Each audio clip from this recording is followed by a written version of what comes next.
Hello friends, welcome to the my YouTube channel. जैसा कि आप लोग सब जानते हैं कि आज जो है यूटेट के पेपर हुआ था। अगर यूटेट फर्स्ट पेपर का आप मैथ्स और साइंस का सॉल्यूशन देखना चाहते हैं वो मैंने डाल दिया है, उससे आप देख सकते हो। अभी जो है यूटेट पेपर सेकंड का साइंस का जो सॉल्यूशन है वो लेके आई हूँ। तो शुरू करते हैं। पहला जो क्वेश्चन है वो है, किसी वस्तु का आकार, क्षमता या मात्रा निर्धारित करने की क्रिया कहलाती है। तो क्या कहलाती है, ये आपका क्वेश्चन है। तो इसका जो ऑप्शन है आपके पास वो है आपके पास ऑप्शन मात्रक, यूनिट, नाप यानी कि मेजरमेंट, घनत्व, डेंसिटी, गति, मोशन। तो क्या कहलाता है आपका, वो आपका राइट जो आंसर है वो है नाप यानी कि मेजरमेंट। अगला क्वेश्चन है, एक पिकोमीटर बराबर होता है। तो एक जो पिकोमीटर होता है वो कितने सेंटीमीटर के बराबर होता है। तो यहाँ पे जो ऑप्शन है 10⁻⁻8, 10⁻⁻10, 10⁻⁻12, 10⁻⁻15। तो इसका जो राइट आंसर है 10⁻10 सेंटीमीटर। अगला क्वेश्चन है, किसी चालक तार में विद्युत धारा के प्रवाह की दिशा कहाँ कैसी होती है। तो धारा की प्रवाह की दिशा होती है पॉजिटिव टू नेगेटिव यानी कि धनात्मक से ऋणात्मक की ओर। Option number B is right answer. अगला क्वेश्चन है, निम्न में से कौन सा जल शुद्धतम रूप है यानी कि शुद्ध जल कौन सा है। पहला ऑप्शन है नदी का जल, दूसरा है वर्षा का जल, तीसरा है भूजल, चौथा है समुद्री जल। तो आपका शुद्धतम जल कौन सा होता है, वर्षा का जल यानी कि रेन वाटर।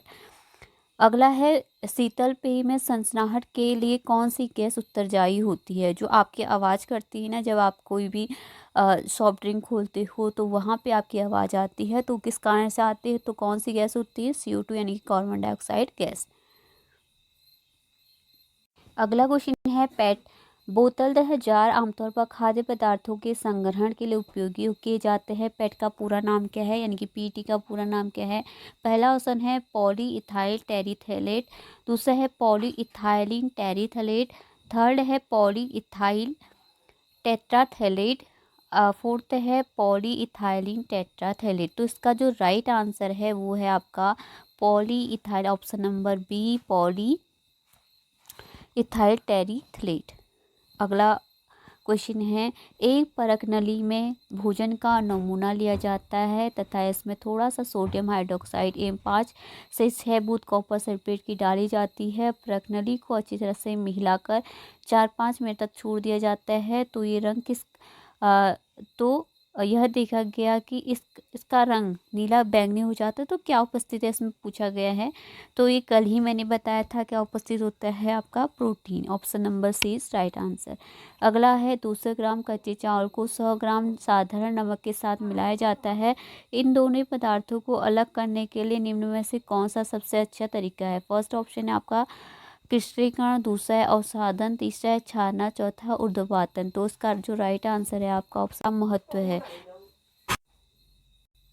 अगला क्वेश्चन है, क्षेत्र भ्रमण का क्या महत्व है। तो आपके ऑप्शन है, यह शिक्षार्थियों में हाथ से काम करने की आदत विकसित करता है, दूसरा है यह विज्ञान की जानकारी एकत्रित करता है, थर्ड है यह विद्यार्थियों को व्यावहारिक अनुभव प्रदान करता है, फोर्थ है इसका संचालन करना आसान होता है। तो अगर आप क्षेत्र भ्रमण कर रहे हो तो ये क्या करेगा, यह विद्यार्थियों को व्यावहारिक अनुभव प्रदान करता है। अगला क्वेश्चन है, एक शिक्षक कक्षा 7th के विद्यार्थियों को निम्नलिखित प्रश्न पूछता है कि एक फ्रिज से दो बर्फ के दो समान घनाभ लिए जाते हैं, उनमें से एक को चूर्णित किया जाता है, दूसरे को ऐसे ही छोड़ दिया जाता है। यह देखा गया कि चूर्णित बर्फ जल्दी पिघलती है, इसका कारण क्या हो सकता है। इस प्रश्न के द्वारा किस प्रक्रियात्मक कौशल का बढ़ावा मिलता है। तो क्या कर रहा है आपका जो टीचर है वो स्टूडेंट को पूछ रहा है, यानी कि आपको सोचने के लिए वो क्या कर रहा है, उत्सुकता लेके आ रहा है आपके उसमें। तो वो क्या करेंगे, बच्चे अपनी अपनी परिकल्पना का निर्माण करेंगे। ठीक है।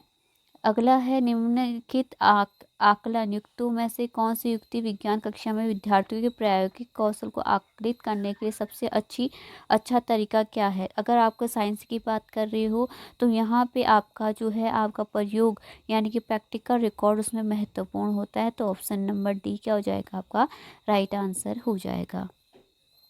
अगला क्वेश्चन है, निम्न में से कौन जड़ों का समूह यानी कि जड़ का समूह आपसे पूछा गया है। तो आपको पता है कि अदरक क्या होता है, तना होता है, हल्दी आपका तना होता है, ये कल ही मैंने बताया था। तो जो आपका इसमें भी हल्दी है, तो डी ही ऑप्शन बचता है। गाजर, चुकंदर और मूली क्या है, जड़ों का समूह है। अगला क्वेश्चन है, सरसों के पौधों का कौन सा भाग खाने योग्य होता है। तो सरसों के हम क्या कर सकते हैं, उनकी जो पत्तियां वो भी खाते हैं और बीज बीज भी हम लेते हैं। ठीक है, option number D is right answer. अगला है, कोई व्यक्ति अवृत्त विकास, चेहरे की सूजन, बालों के मलिनीकरण, त्वचा रोगों से ग्रसित है तो भोजन में किसकी कमी होगी। अगर ऐसे सिम्टम्स आ रहे हैं तो भोजन में प्रोटीन की कमी होती है। Option number A is right answer. अगला है, किस धातु को केरोसिन में रखा जाता है, ये भी मैंने कल बताया था। तो आपका सोडियम धातु को किस में रखा जाता है, केरोसिन में रखा जाता है। अगला है, निम्न में से कौन सी धातु कमरे के दाब पर द्रव अवस्था में पाई जाती है, ये क्वेश्चन भी मैंने कल ही कराया था। तो कमरे के ताप पर जो अधातु होती है, जो द्रव अवस्था में पाई जाती है, वो होती है bromine. Option number A is right answer. अगला क्वेश्चन है, तांबे और जस्ते की मिश्र धातु कौन सी है। पहला है कांसा, दूसरा है पीतल, थर्ड है जर्मन सिल्वर, चौथा है स्टेनलेस स्टील। तो आपका जो राइट आंसर है वो है पीतल। अगला क्वेश्चन है, मछली के शरीर पर सल्क का प्राथमिक कार्य क्या है। तो उसके सल्क का प्राथमिक कार्य क्या है। पहला ऑप्शन है उसकी श्वसन में सहायता करता है, उसे गर्म रखता है। दूसरा ऑप्शन, थर्ड ऑप्शन है दूसरी मछलियों को आकर्षित करता है। फोर्थ है उनकी रक्षा करता है। तो सल्क जो होते हैं उनकी रक्षा करने में उनकी मदद करते हैं। Option number D is right answer. अगला है, धसे रंध्र उपस्थित होते हैं, तो किस में उपस्थित होते हैं, आपके मरुभित्त पौधों में। Option C is right answer. अगला क्वेश्चन है, ध्वनि का तारतम्य निर्धारित होता है, ये कल ही मैंने क्वेश्चन आपसे बताया था कि आपकी जो ध्वनि है, आपकी जो पिच है, ध्वनि की तीक्ष्णता है, वो किससे मापी जाती है, आवृत्ति से। जितनी अधिक आपकी आवाज़ की आवृत्ति होगी उतनी ही अधिक आपका जो बोलना पिच जो होगी उतनी ही धीमी हो, यानी कि वो होगी, तीक्ष्ण होगी। ठीक है। अगला क्वेश्चन है आपका, बॉल बेयरिंग एक ऐसी युक्ति है जो परिवर्तित करती है। ऑप्शन है, लोटनी घर्षण को सर्पी घर्षण में, स्थैतिक घर्षण को सर्पी घर्षण में, सर्पी घर्षण को लोटनी घर्षण में, लोटनी घर्षण को स्थैतिक घर्षण में। तो बॉल बेयरिंग क्या करती है, सर्पी घर्षण को लोटनी घर्षण में परिवर्तित करती है। Option number C is right answer. अगला क्वेश्चन है, किसी चालक को आवेशित किया जाता है। पहला ऑप्शन है घर्षण चालन प्रेरण के द्वारा, दूसरा है चालन संवहन प्रेरण के द्वारा, थर्ड है प्रेरण घर्षण विकिरण के द्वारा, फोर्थ है प्रेरण चालन विकिरण के द्वारा। और मेरे हिसाब से इसका आंसर होना चाहिए ऑप्शन नंबर डी। एक बार से जरूर से आप चेक कर लीजिएगा। दूसरा क्वेश्चन है, जब किसी चुंबक को लंबाई के अनुप्रस्थ तल पर दो बराबर भागों में काटा जाता है तो इनकी ध्रुव की प्रबलता डैश रहती है तथा चुंबकीय आघूर्ण रहता है। तो इसका जो आंसर है वो है ऑप्शन नंबर ए, अपरिवर्तित और हाफ हो जाता है। ठीक है।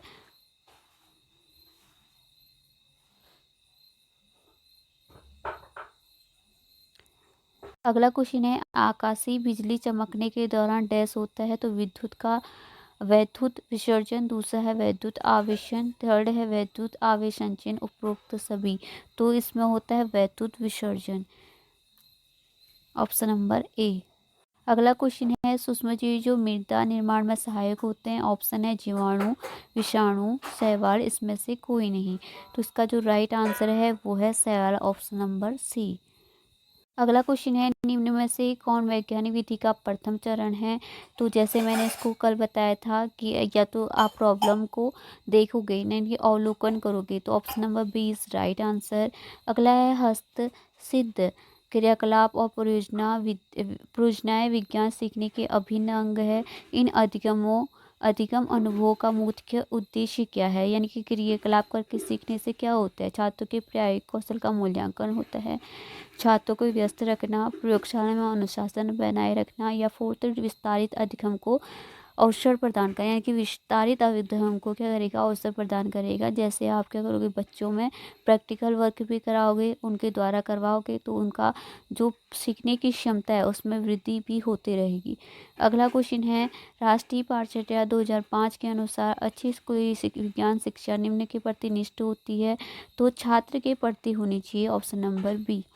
अगला है किस मानव अंग के अपरिपक्व होने की अवस्था में अपोहन का उपयोग किया जाता है, यानी कि आपका जो डायलिसिस का यूज़, ये भी मैंने कल ही ये क्वेश्चन बताया था, किसके यूज में, वृक्क, यानी कि option number B is right answer.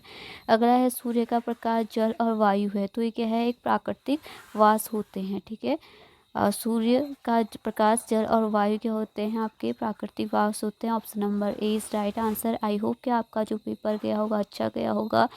अगर आपको वीडियो अच्छी लगती है तो प्लीज़ लाइक करें, शेयर करें और सब्सक्राइब करें। Thank you so much.